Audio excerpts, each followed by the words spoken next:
What's up YouTube? I'm back again with another Rolls-Royce update, and today I have two topics that I want to talk about.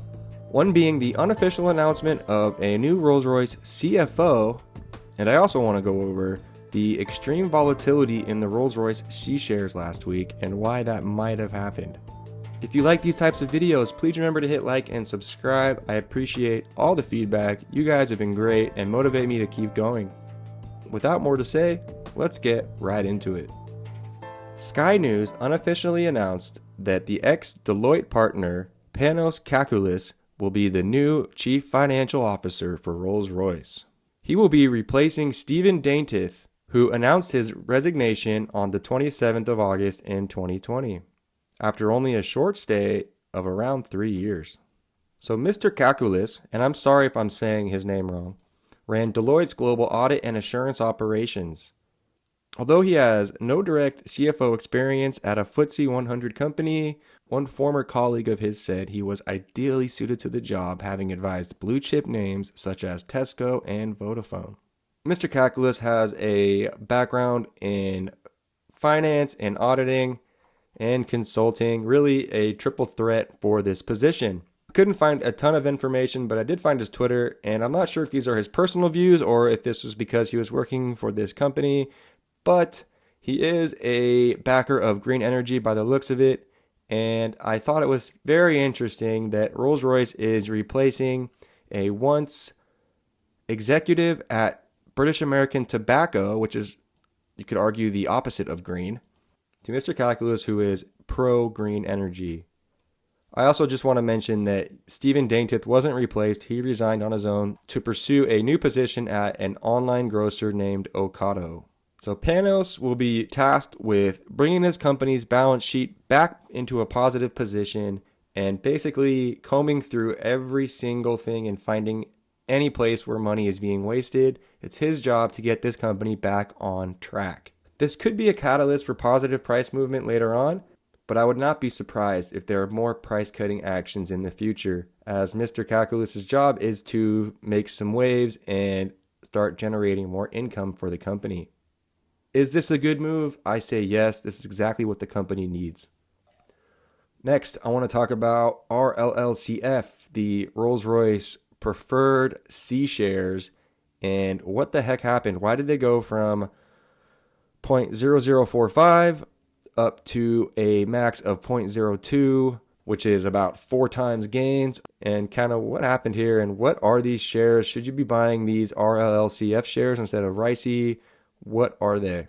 Now, to try to make this very simple, C shares is how Rolls-Royce pays their dividends. C shares are redeemable preference shares at a price of 0.1 pennies each. So these are worth 1/10 of a penny. And I'm talking English pennies, not American pence. So each of these C shares can be redeemed at Rolls-Royce for 1/10 of a penny. You can keep your C shares, you can have them reinvested as ordinary shares, or you can redeem it for cash. Rolls-Royce gives you this option if you are purchasing their shares on the London Stock Exchange. Now, if you invest in Rycey, and I'm not 100% sure, it is a sponsored ADR that is run by JP Morgan, and I could be wrong, but I do believe that they automatically redeem the dividends in cash and just pay out a cash dividend. I'm not sure if you have the option to receive C shares. It makes sense that you would if they are offered on the OTC market. Some people obviously have them. So you can read this, but basically when you first purchase shares in a company, you will receive a welcome letter where you decide which of these 3 actions you want to take. And if you don't sign anything out, you will be left with the C shares, which are still worth 1/10 of a penny each. No matter when you sell them, they'll always be worth 1/10 of a penny.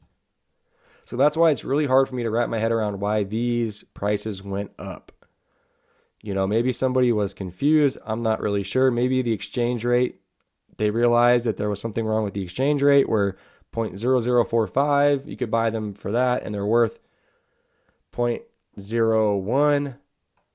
Maybe that's what it was, and they realized there was a difference there between the exchange rates. That could have been it. But this brings it way over the exchange rate, so that's where I get confused. Maybe there was kind of like a FOMO thing going on and people were buying, not really understanding what they were buying.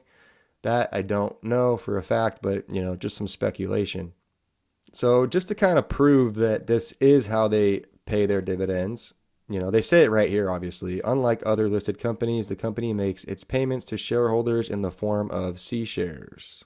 Looking at a history of C share issue or dividend payments, the last one was on January 3rd, 2020, where shareholders received 46 C shares for every ordinary share they held. The price back then was 677 cents per, with a value of 4.6 cents per share. So basically 46 C shares equals 4.6 cents. So you got 4.6 cents per share. This is where you get these percentages, blah, blah, blah. Here I'm on Rolls-Royce's website, and they have a shareholder guide where they really go in depth on the C shares and the different things you can do with them. But I'm just going to go right to the bottom to the frequently asked questions, FAQs. Here they do some explaining on these shares and what they actually mean. So here they explain ordinary shares, and then what we care about, the C shares. What are C shares? C shares are non-cumulative redeemable preference shares of 0.1 pence each in the capital of Rolls-Royce that can, during defined periods, be redeemed for cash. Rolls-Royce will generally issue C shares to all ordinary shareholders twice a year in lieu of a cash dividend. C shares should not be confused with your ordinary shares. Big thing to remember right here. This is literally your dividend. That's why I find it interesting that it's even for sale on the OTC markets. So there's a lot more info on all this. I suggest you guys take a look. It tells you tons and tons of different hypothetical situations, tax implications, and everything along those lines. Have a look. So how does that translate to America and Rycey?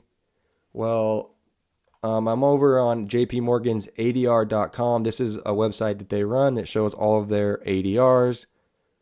I've showed this plenty of times in my other videos where it kind of goes over what everything is worth. And you can see here that the last dividend was, announced for April 6, 2020, but that was canceled. The last actual paid dividend was January 6, 2020, like we covered before. And you can see here that you got 4.6 cents. This is in Great Britain pounds, by the way. We're no longer talking pence. So you got 4.6 cents for every share. So if you do the math, here's your 4.6 or 46 C shares. You multiply that by the exchange rate, and that's where you get your 6-cent dividend. But there is a fee of 0.01 cents, leaving you with a 5-cent dividend in January of 2020. You can see here that on April, they expected the dividend to go up by quite a bit, and that was canceled due to the coronavirus, obviously.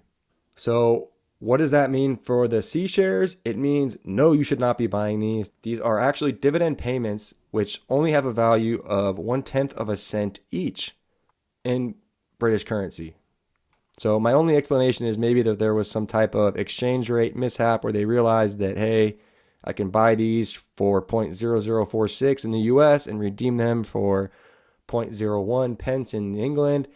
Maybe someone realized that, started buying them up like crazy, and other people weren't sure what was going on and just decided to buy too. I really don't know. I could be completely wrong. I'm just speculating. That's what I'm guessing happened. I don't know. But I'm still going to stick to my Rycey shares. Hopefully this new CFO can help steer the company in the right direction and push us into positive momentum. But yeah, guys, that's about all I have for today. Don't forget to hit like and subscribe if you enjoyed the content. I hope you all make tons of money and we're all driving around Rolls-Royces one day.